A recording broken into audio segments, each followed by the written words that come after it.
to Eggs, the podcast featuring the best and brightest minds in business leadership, entrepreneurship, and technology. Today we have a very special guest joining us, Caleb Mellas. Caleb is a senior software engineer and tech lead at Olo Inc., a billion-dollar restaurant company. With over 10 years of experience working with growing tech startups, small business leaders, and executive teams, Caleb brings a wealth of knowledge in design, development, and project management. Throughout his career, Caleb has had some incredible opportunities, one of which being included among 8 engineers at a hyper-growth startup called Wisely, which achieved a 4x increase in revenue and a 9-figure acquisition. Today we'll be deep diving into Caleb's journey from his early days as a graphic designer to becoming a full-stack engineer and what's next. We'll explore the challenges he's faced, the lessons he's learned, and the insights he has to offer. Please join us in welcoming to the show our special guest, Caleb Mellas. Hey Caleb, how are you, man? Welcome to the show. Hey Ryan, thanks for having me. Thanks, Mike. Yeah, absolutely. Yeah, thrilled to death to have you here. So we talked a little bit about it in the intro, or sort of broke down what you do and all that stuff. But let's hear it right from the horse's mouth. So why don't you give us a little background on what you do and why you do it? Yeah, totally. Like your intro said, I am a senior software engineer. I'm currently working at Olo Inc. Actually, 3 weeks ago, I just switched into engineering management. So I've been working on that for about a year. And that's a difficult transition sometimes to make. But I've had a lot of great mentors over the years, and I've just seen like the impact that you can have as an engineering plus people leader. So really wanted to step into that. So all my old imposter syndrome's creeping up. I feel like I'm starting over. But it's awesome. Like one thing I've learned in my career is that when you see the imposter syndrome creep up, rather than like wondering if you're a fake, like I did for so long, you can actually view it as a sign you're in like a rocket season of growth. So that's what I'm currently leaning into. I like that. No, I love that. Well, and it's a cool way of looking at this imposter syndrome, right? And as you were saying it, I'm thinking, God, we need to coin some new way of talking about this, right? Because I think at the end of the day, this imposter syndrome is kind of what you led into. It really is that you're on some sort of rapid growth. And that's why you feel uneasy, is because you don't know what's next. You're figuring it out. You're firing through this thing and you're moving quickly, and so in order to get that, you've got to get into these, levels of discomfort or whatever, and break through this fear. And so I don't know what it is. Maybe as we sit and visit, we'll talk about it. But yeah, I mean, we need to figure out how to reposition the imposter syndrome. Sorry, imposter syndrome. Yeah, totally. Yeah, no, sorry. I'm dealing with this shoulder pain issue, which is why I'm sitting at like a 45-degree angle, and no worries, it's killing me. So I'm a little flighty. So I think it's huge. Let's for talk our a little industry. Bit about yeah, totally. Go ahead, Mike. Talking about imposter syndrome. You started off as a landscaper and then got into software. Can you maybe kind of go from that into how you went from landscaping into being a senior engineer? Yeah, totally. So when I was I'm gonna say 15, I don't know, I loved being outside. I loved sports. I wasn't a very indoor person, and I always thought, man, desk jobs, I don't know if I could ever do one. And I just needed a way to make some summer money. And so got a lawnmower, started mowing my neighbors' lawns. And then they started asking me, hey, can you mulch our flower beds? Hey, can you help me put up this landscape wall? We have a guy who can help you. So I just started kind of taking on larger and larger projects. I figured out one time I aerated somebody's lawn and I charged them $60. It only took me an hour. So I was like, wow, holy crap, you can make a lot of money. So then I just started to kind of optimize for my revenue. I almost thought I would go into that. And then I started to realize I don't know if that's actually my passion or if that's just something I'm doing right now to earn money. And just I've always been technically minded. I've always been interested in computers, cameras, AV stuff. So I just kind of started leaning more into that. And that's how and I'm also really into art and music. And so I first started going from landscaping to kind of graphic design as just this is really fun and interesting. And then I checked out a book on HTML from the library, and I was like, wow, I could put my designs on the internet. Like it kind of felt magical. And so that's kind of how I started my early beginnings and what I would call like basic web design. Love that. It's funny because your story kind of aligns with Ryan and I's story. Like we're both. I've been a DJ for 26 years. Ryan's a graphic designer, but I Mm. dabble in landscaping as well, and now I'm dabbling with software. And it's kind of, I did it backwards from you. I took a long break to begin with, and now I'm kind of like, oh, let's try this out. Yeah, But that's cool. yeah. So, what was your first kind of paid gig? How'd you, Yeah. move from that into getting money with it? Yeah, totally. I wrote a LinkedIn post about this because it was such a cool story. So I had a friend who knew a small business owner, and they were like, "Hey, we heard you are messing around with HTML and CSS. We need a new website for our business. Would you want to do it for us? Just like volunteer, but like you'd get a bunch of good experience." I was 17. I was like, "Sure, what the heck? Like, let me try it." So worked on that for like 2 months, built them a basic website for their remodeling company, shipped it, thought everything was done. And then 6 weeks later, they sent me a check for like $500. And that was kind of a light bulb moment for me. Like, I really loved doing this and somebody paid me for it. Maybe I could make this a job. And so that was the start of my freelancing journey. I had another friend, my next door neighbor, they ran an insurance company. It was just a small business. And they were like, "Hey, we heard you made that website. Would you make one for us?" And I was like, "Sure, but I'm going to charge triple what I did for the last one." So I kind of kept doing that. I realized, like, yes, I'm new at this, but I am decent at it. And so just every project I took on, I almost like doubled my rate to get me more up to like what I could make a living on. Yeah. Nice. I wonder. So back to our ideas about imposter syndrome. Like Yeah. you're taking these steps that are pretty big. From I've never done this before to now I'm doing it professionally, even if it's only Yeah. $500. And Yeah. then going from that next one to triple that. You said 1,500. So Yeah. and then triple that and beyond. However long you're able to keep going on that. But Yeah. like, I mean, you certainly had to. I mean, I guess you were a young man at the time, so maybe the ego hadn't crept in totally, or Totally. was all encompassing. So maybe you weren't feeling the imposter syndrome at the time, but you for sure were taking these dramatic leaps. And so I wonder if you could Yeah. talk about those in the frame of whatever we're going to call imposter syndrome down the road, which is this. Is it truly being an imposter if you're just willing to try, right? So like, Yeah. is it really imposter syndrome or is it something else? Yeah, totally. I actually had way less imposter syndrome when I was starting my business because to me, I was kind of just doing it for fun. And I was living for free at my parents' house. So I had like no need to make a ton of money up front. And that's actually, I feel like, is key sometimes when you're starting something, is if you have, I feel like you can succeed either way, but you'll have way more pressure if, let's say, overnight you need to make a living wage when you start a new business. Like that can be fire under your seat to kind of get you going, or it can kind of tank you and cause a ton of imposter syndrome to come up. So for me, it wasn't until years later that I had been freelancing for 3.5 years. And then one of my freelancing clients wanted to hire me for a full time gig. It wasn't until I had to actually go through an interviewing process that I was like, wait, this is kind of for real now. Like other software engineers are going to review my work, they're going to interview me, and like, I don't know if I'm ready. That's when it Yeah. started to creep in.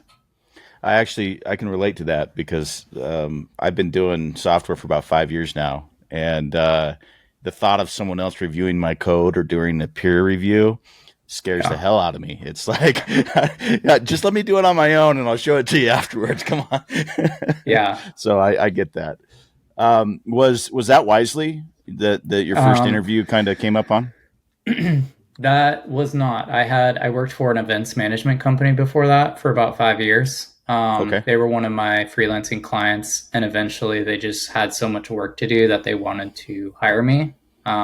So I was making, I only was making about 36K a year for my freelancing business, but I also only worked uh, 30 weeks out of the year. I did a lot of volunteer opportunity stuff. So to me, it was sort of a living wage I could sustain back.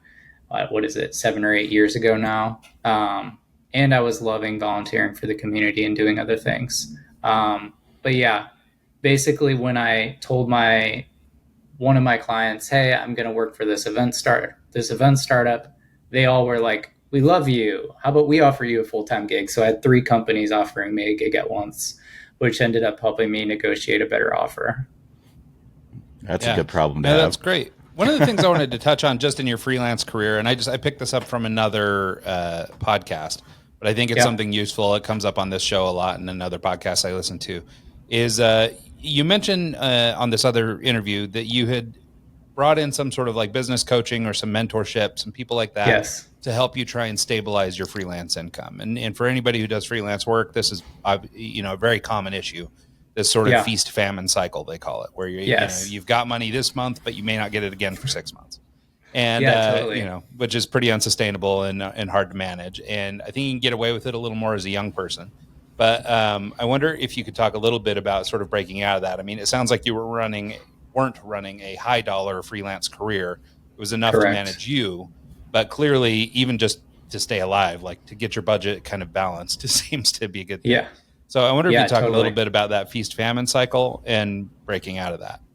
Yeah, I think I was, I was still pretty young. So I wasn't trying to make a ton of money, or I didn't need to. But one of my business mentors, I was telling him about my business, and it was just a friend I knew that ran his own business. And he was like, I was like, it's doing great. He's like, no, like legit, tell me how much money you're making. And I was like, 12,000. And he's like, dude, you're 24 years old. This is not a living wage. Like, I don't know how you're sustaining that. And so he like walked me through a few things, and he was like, oh, you have this feast famine going on. And he's like, you need to calculate out how much you're actually making, because you told me like, yeah, you made 5K off this one client, but you didn't get another one for 6 weeks.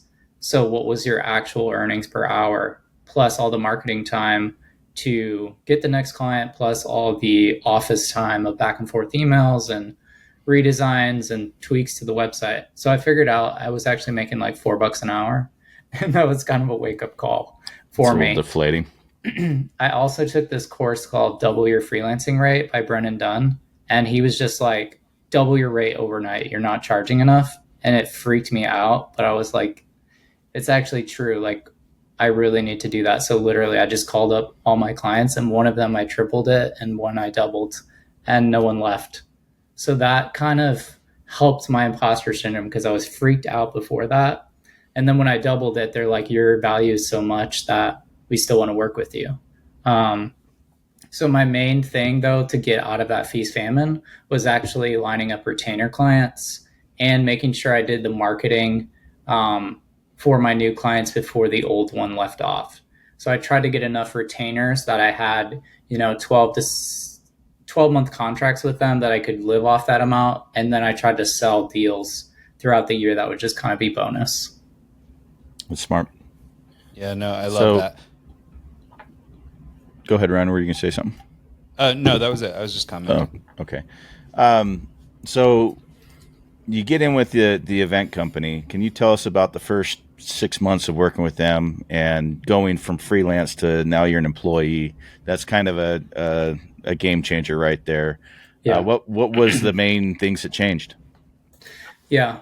I came in, they had seen some of my work when I was freelancing, and they had a web app that only worked for desktops. And they knew that I specialized in responsive design. That was in the day that everybody wanted their app to be responsive. They were all stuck at, 1,500 pixels wide for their desktop.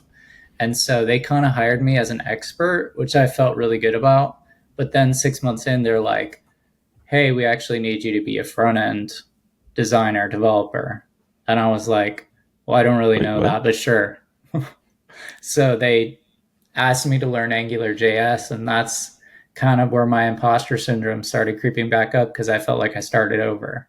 Like I was okay at WordPress sites and HTML and CSS, but I don't know what Angular is. And now I'm doing like production level front end development. Yeah, that is very intimidating. Part of the reason why I haven't really gone out and looked for work is because I don't want to learn a whole new stack, oh, I'm doing Next.js right now. Let's move to Python, or let's do this Vue, or, any of that stuff. It seems very intimidating to come into a new code stack and have to figure it out. Are there things that you do when you come into that scenario that help you kind of move along faster? Yeah, for sure. Yeah, I've written about this before, and one thing that I try to do is I try to kind of two things. So one thing is I try to make my learning consistent rather than like sporadic hustling. So what hung me up for a long time is like I was trying to take this complex Angular course that was like a really deep dive. It was like 40, 50 hours. There was all these assignments you had to do, but it was kind of overwhelming. So what I would do is I would just try to do it on the weekends, but I only ended up doing it like once every 3 8 weekends for 4 hours. And then I would pretty much forget it all 2 weeks later. And so I kind of got stuck in my career for about 7 months. And one day I was just super frustrated. I just sat down and was like, all right, forget that. Let me just try 30 minutes a day. I will force myself to do this for 12 months and see what happens. So it was kind of painful, but it also really helped me level up. Like my boss called me up like 7 months later and was like, holy crap, like you're growing insane. And like, he even said, like, don't grow too fast. I don't know if we can afford you anymore. Yeah. Was that based off of the Atomic Habits book? Is that what spurred that? Okay. Yeah. 2 books. One of them was Atomic Habits, and one was actually a kid's book. I have a son, and my wife had gotten this kid's book called The Tortoise and the Hare, and I was reading it. And I remember her saying, like, babe, you need to have like a year of the tortoise. And I was like, yes, that's what I'm doing. So I talk about that now, just like the tortoise always wins the race. And it's kind of actually related. I took the lesson away from my freelancing, where before I was trying to do these random spikes of high income. But now what I'm trying to do is these steadiness. And then whenever I have a day, like a Saturday where I'm feeling super motivated, I'll do 4 hours. But like every day in the week, I'm doing that consistent baseline of learning.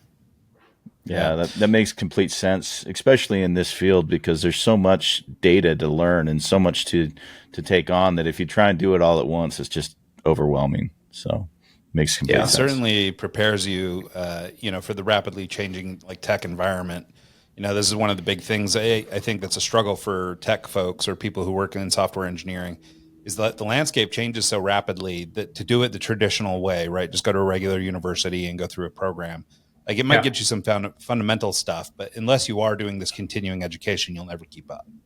And so I think it's really important. And I think that too, this slower and steady approach, sorry, I'm really obsessing on this imposter syndrome thing, but I think there's sort of 2 things here, right? The tortoise is the guy that's taking his time. He's being methodical. He's being thoughtful about his process.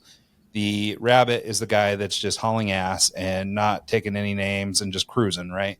Yeah. And I think that as it pertains to overcoming imposter syndrome, or whatever we're calling it, trying to psychologize it, I think that being the guy who takes the time and works methodically and really deeply understands what he's doing, or he or she is doing, it seems to me that person develops the confidence requisite to feel good about where they're at, versus somebody who's raced through it and tried to learn it over a weekend or something like that. And at the end of the day, you're both being looked at as professionals, but one of you feels really good about where you've landed and the other's not totally there yet, And so I think that there's really something to that sort of metaphor of the rabbit and the hare.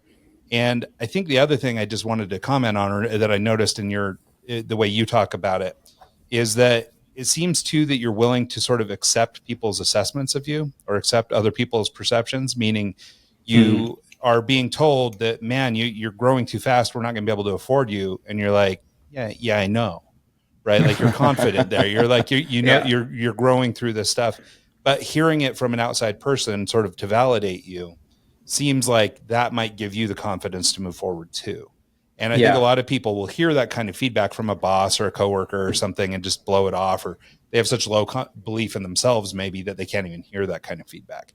So I think it seems like, at least from what you've said so far about your trajectory, that being able to accept other people's perception of you is, maybe a valuable part of overcoming this imposter syndrome.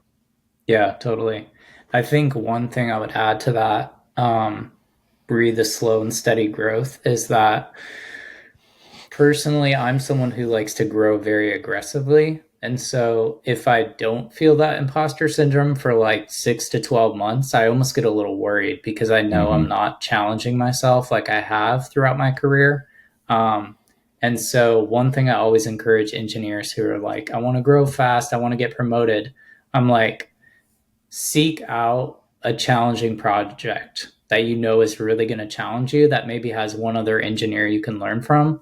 And I know you're going to feel like horrible. You're going to be like questioning your skills. Like, what is my boss thinking of me? But like jumping into a project like that with someone else you can learn from is going to skyrocket your growth. That's what I found when I joined the startup Wisely. Was someone described it as all like the 10% of kids at college that are doing all the work and everybody's like copying off their answers. Like all the 10% kids were at Wisely. And I joined feeling pretty confident about my skills and I crushed their interview process. But like once I joined, they were kind of all running circles around me. And I had to embrace that and just be like, all right, this is my next chance to level up. And that's where I would say, like, yes, I was consistent in my learning, but I also took that hustle and just said, like, let me apply hustle for like 2 to 3 months because I'm really in the season that I need to grow. And so applying like consistency plus just like, all right, this is a time to really hustle to kind of step me up a little bit. I think those can play together nicely. So is that why you pursued Wisely? Did you feel you were getting a little stagnant where you were? I was, yeah. I kind of went from like being a member of the team. Their team was downsizing. It also, like, the company didn't do as well through COVID because they were mostly in-person events. So I started looking around and I really wanted to join a company that was fast-paced, that was growing, and that had engineers I could learn from. Because I knew that had been a huge part of my growth previously, was just learning from other really smart engineers. So when I interviewed with them, like, everyone like blew me away in their interviewing process, and I knew like I had to work there. So it just made me work all the harder to try to stand out during interviewing.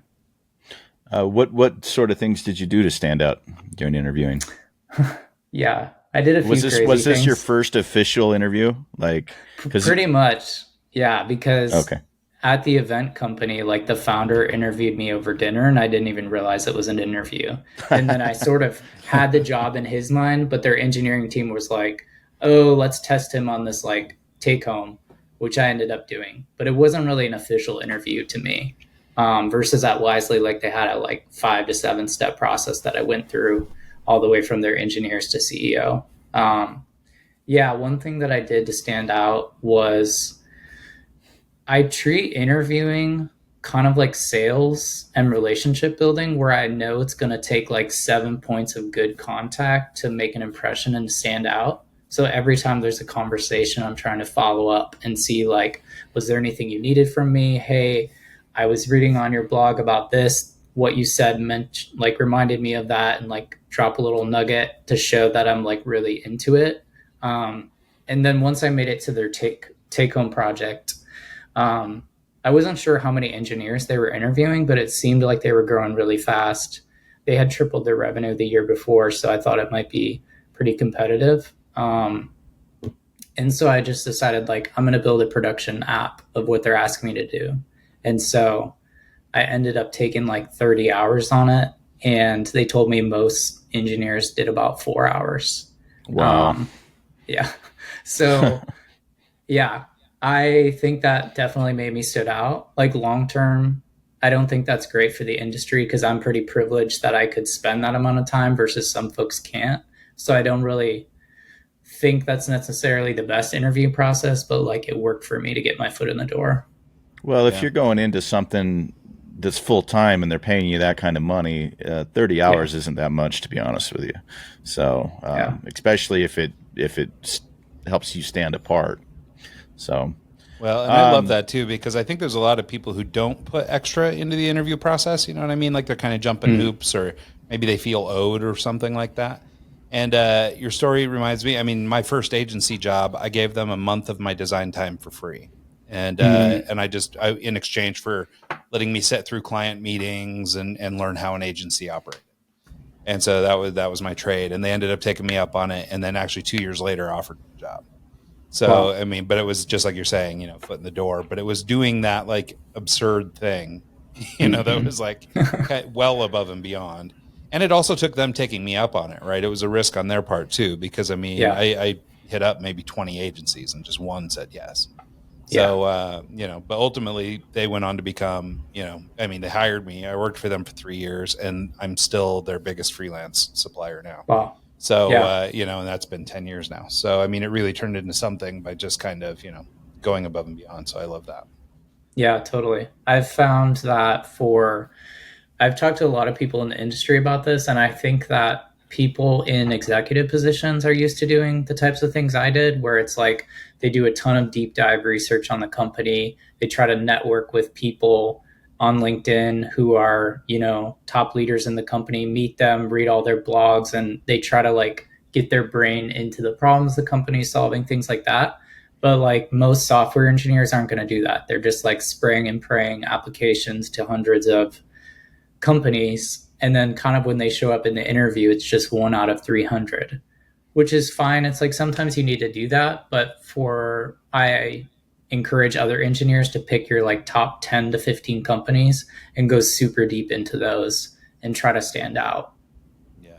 No, I think that's great advice because I mean, like you say, so many people just like indiscriminately hand out resumes. And then I see them on LinkedIn complaining to one another that, oh man, I've filed 500 resumes and nobody's hired me.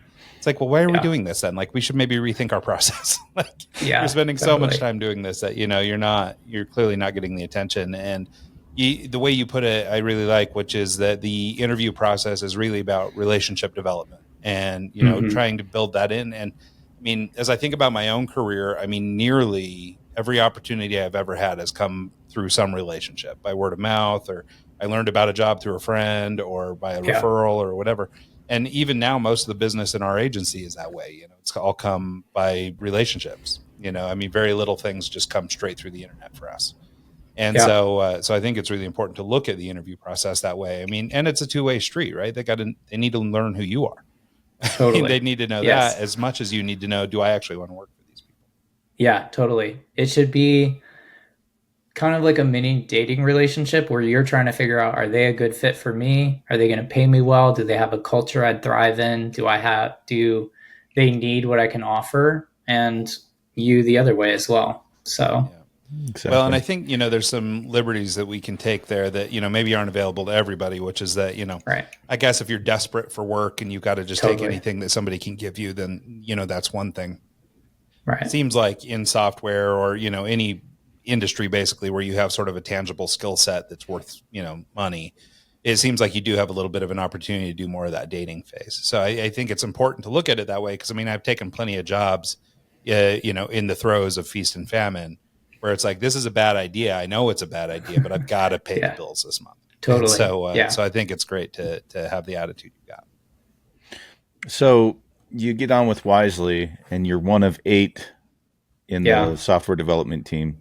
Is that, I mean, the scale that they were going through in such a short amount of time, that sounds really daunting to be in a group of that small, doing that much work. Can you talk about the first year or two that you're there and then the acquisition?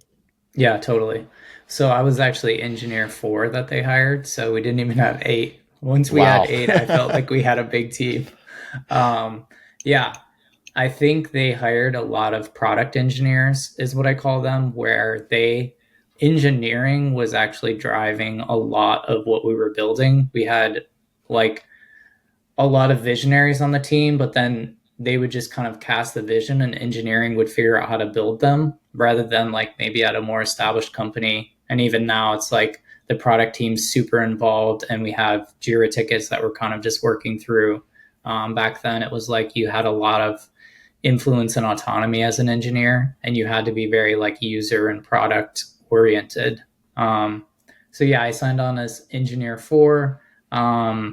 we quickly like jumped in and started building projects. My first flop was kind of, they assigned me a 2 point task. So that's like a day or two. And it ended up taking me 6 weeks. So I Wow. kind of freaked out and like, but they kept telling me like, oh, we didn't realize how complex the code was. It was across 7 different legacy code bases that I had to touch. And so I think I kind of proved myself that I just dove in head first on that really complex project, and just kept managing up in a way. Like I didn't disappear for 6 weeks and then tell them like I was done. Like every couple days I was checking in and saying like, hey, I know we thought it might take me 2 days. I ran into these 10 things. I've documented them here. I've solved 3 of them. Like, are you good for me to keep going? And they would keep saying, yes, that's great. And so like giving visibility to your work is huge when you don't have like clear processes for that at a more established company. Go ahead. So, are you allowed to talk about, what the stack was and what some of the functionality was that you were working on? Yeah. Or is that okay? So we had a JavaScript tech stack from the front end to the back end. We used Vue.js. On the back end, we used Node, and just like standard Postgres database stuff. So I think you can find that on the Wisely website somewhere, interviewing. Okay. So I'm not sharing any trade secrets. But yeah. What was Wisely? What was the product? Yeah.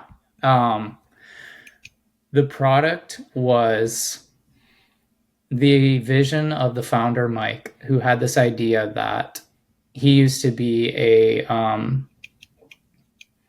waiter at a restaurant. And what he noticed was he was one of the best waiters there. Back up. He was one of the newer waiters there. And he noticed that all these waiters that had a ton of relationship built with the different customers would, when someone came into this high-end restaurant, they would say like, oh, hey, Dave, great to see you. Do you still prefer your outside with your old fashioned? And they'd be like, yep, great. And so they would already have the drink ready, like on the table for this person. Oh, wow. And so he just realized, wow, like all that knowledge is stuck in the head of the waiter. And what would it be like if literally every guest at the restaurant and every server could provide the same VIP experience? So part of their tagline was like, treat every guest like a regular. And so their first product was called the Host product. And it was basically that stand that you see, the iPad app, when you go to a sit down restaurant where they can kind of put you at a table. But it had a lot of info about your guest. There was a guest profile of like your favorite order and where you like to sit, things like that. So more information so that every server could treat you like that regular. That's incredible. That's genius. That was one of their products. And then what I more worked on was called their marketing products. So they had 2 products. One of them was called marketing automation. And that's basically like when a guest does something, you can market to this guest based off their data. So most restaurants are kind of stuck in the dark ages of marketing where like they will send out a like free bacon, come in and get your free bacon. But it's like all the vegans unsubscribe, And so they haven't caught up to e-commerce where they're kind of tracking your orders and they know some of your likes and dislikes. And so what Wisely did was they started tracking some of that guest data per brand and surfacing those insights. So now you could run an automation that said like, based on a guest action of like guest ordering, you could run what's called a segment. So you could get a list of guests that their lifetime value is over $200. They used to go to your restaurant once a week and we haven't seen them in 3 weeks. Send them a coupon for their favorite meal, 50% off. And you can just run that and it will go for any guest in the system. That's genius. Yeah. Super cool. So one of the things that I've noticed just kind of in listening to you speak is that you seem to have what I think they would sort of call a growth mindset. And, I think that this is reflected in your learning process, in the way that you handle adversity at work, all those things.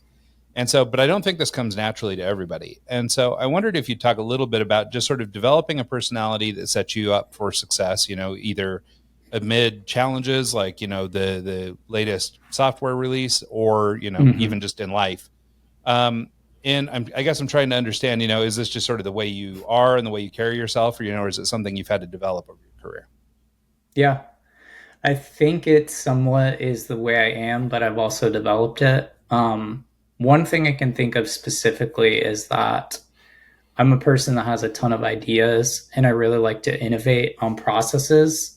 But when I was younger, what that would look like is like, I don't know, like I remember my dad and I were like working on a home project when I was like 18 or something. And we wanted to level out some of the back of our yard. It was just like a couple feet strip, but it was like across the whole backyard. And he was just like, oh, let's just get in there and like flatten it out with shovels. And then we're going to like hand dig like holes for a fence. And I was like, No, this is a horrible idea. No, like, let's just go rent a backhoe and like flatten this out. And, but he was like, I think he said like either he couldn't afford it or he was just like, we're going to be able to knock it out in a day. It wasn't worth it for him. And so, but I was really frustrated by that because I really like to innovate in things.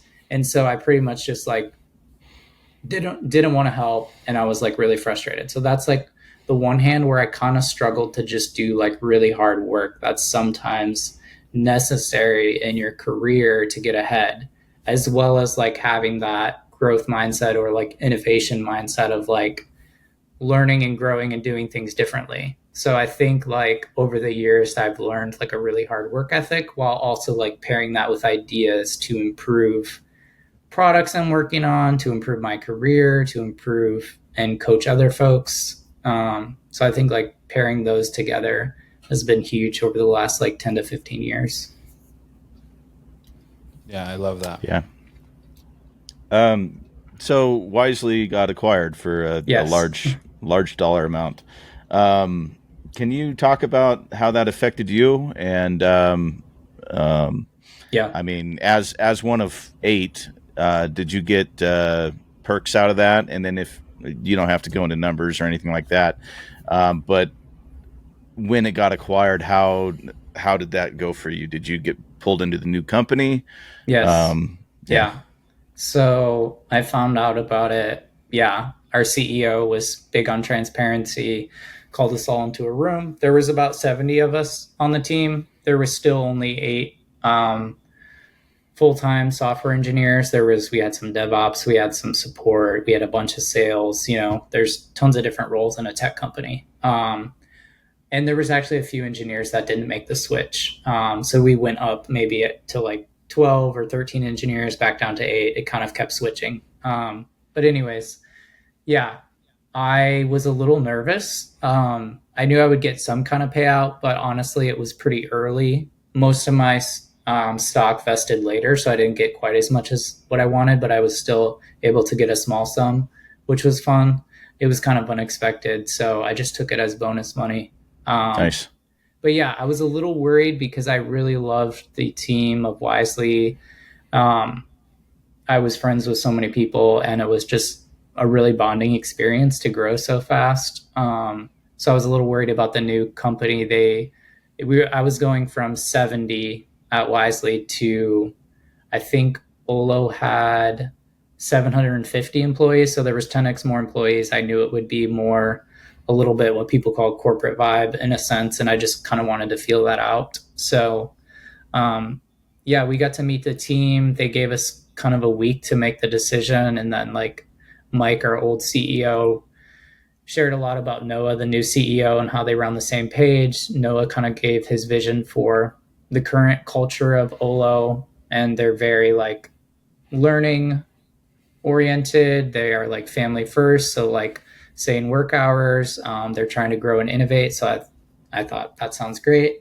They also gave me a 10K signing bonus if I would just come over for a couple months. So I was like, it's kind of like a no-brainer. Okay. Yeah. So like it made the transition easy. And then one thing they did that really helped our transition was they kept the same engineering leaders over the Wisely team and the same product leaders for 1 year after the acquisition. So we were able to come over and keep building product, finish up some of our projects, and like get acclimated into the bigger team. That's nice of them to do that instead of just throw you into the deep end and let you figure it out. Yeah. Keep the same structure you have and kind of gradually get into your new role. That's nice.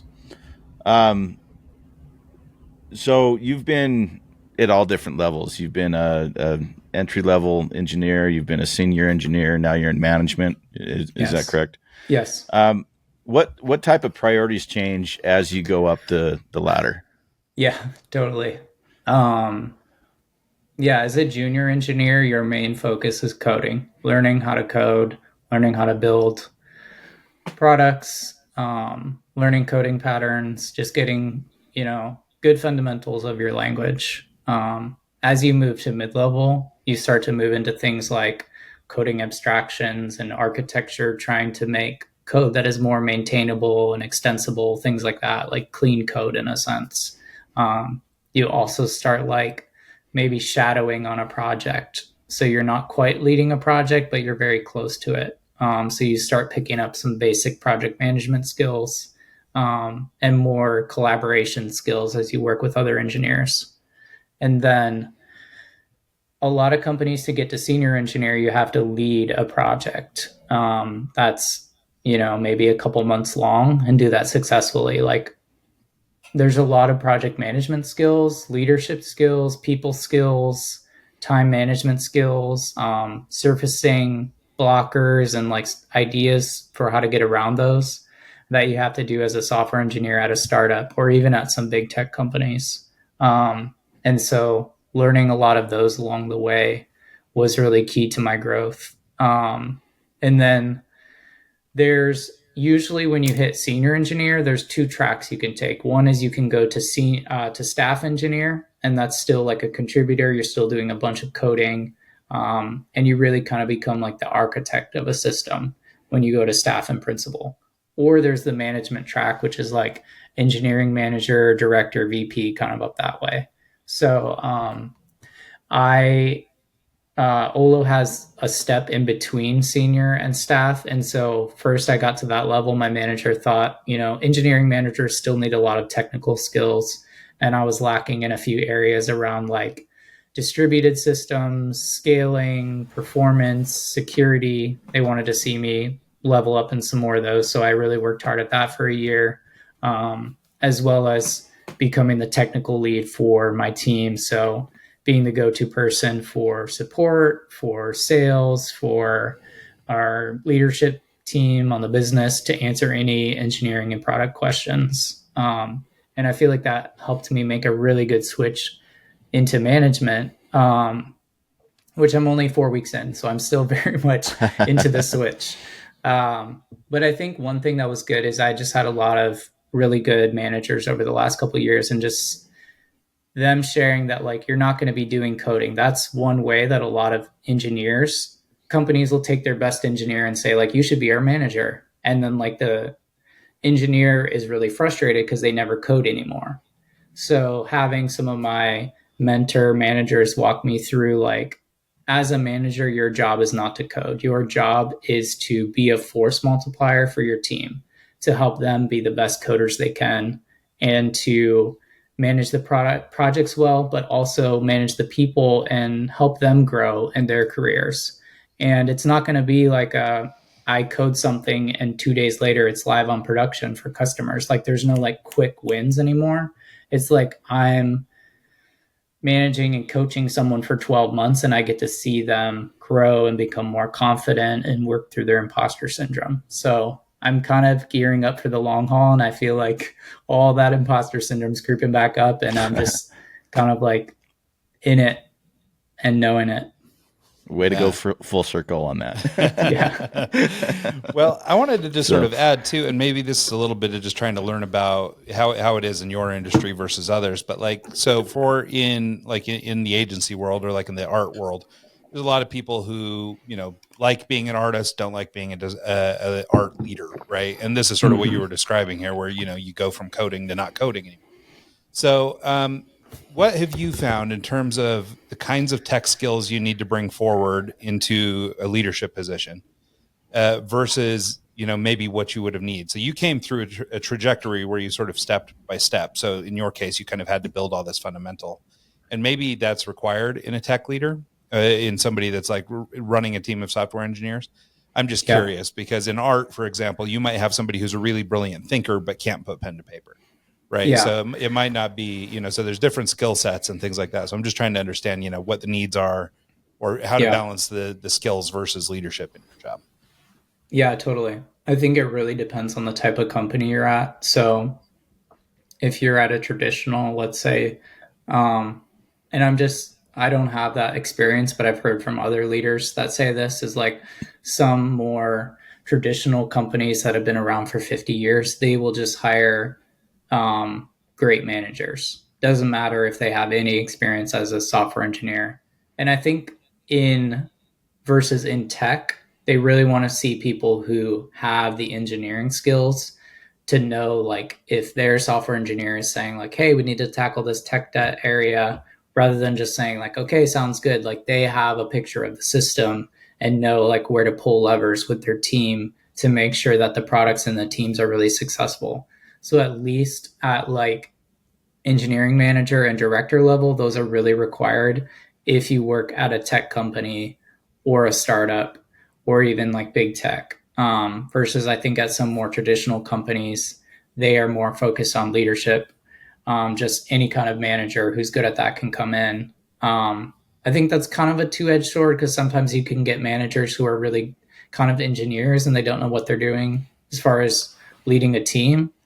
But the sweet spot of someone who's really good at engineering and also really good at managing a team, like those people are gems and some of the most amazing people I've gotten to work with over the last like 5 years. That's awesome. Well, we're almost at that time and I don't want to keep you any longer than an hour. So going out on this, you've built up an incredible LinkedIn community and a network of a lot of people.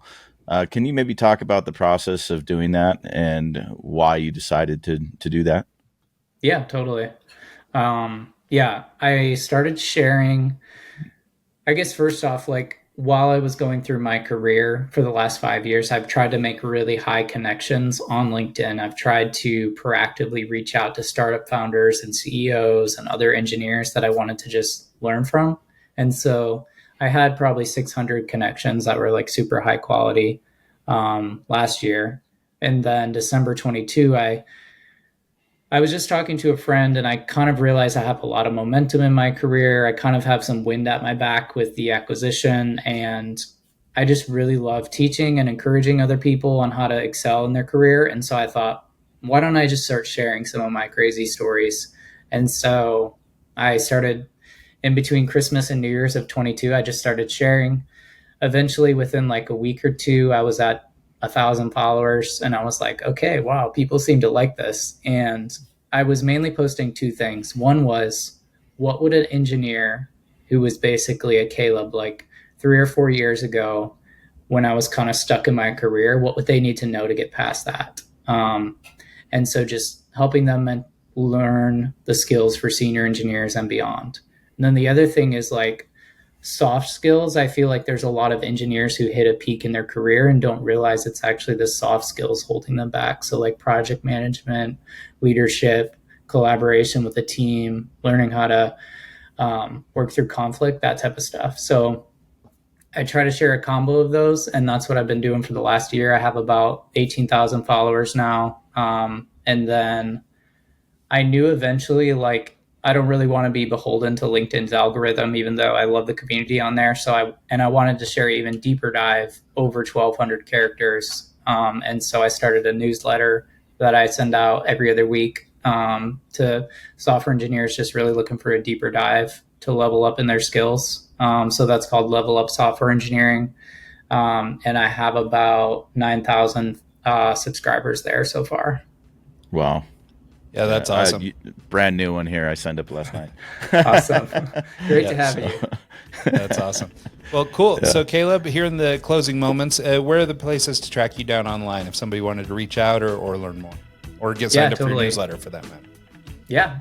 You can find me on LinkedIn. Just search for Caleb Mellas, and then my Substack is also linked there, my newsletter. But you can also find it at levelupsoftwareengineering.substack.com. Awesome. Well, thank you so much for taking the time to do this, Caleb. We really appreciate your time. Yeah, Brian, Mike, it was great. Thanks so much. Yeah, absolutely. We'll do it again sometime. So thanks to Caleb, thanks to Mike, and thanks to everybody who tunes into the show this week and every week. And we'll see you guys next time.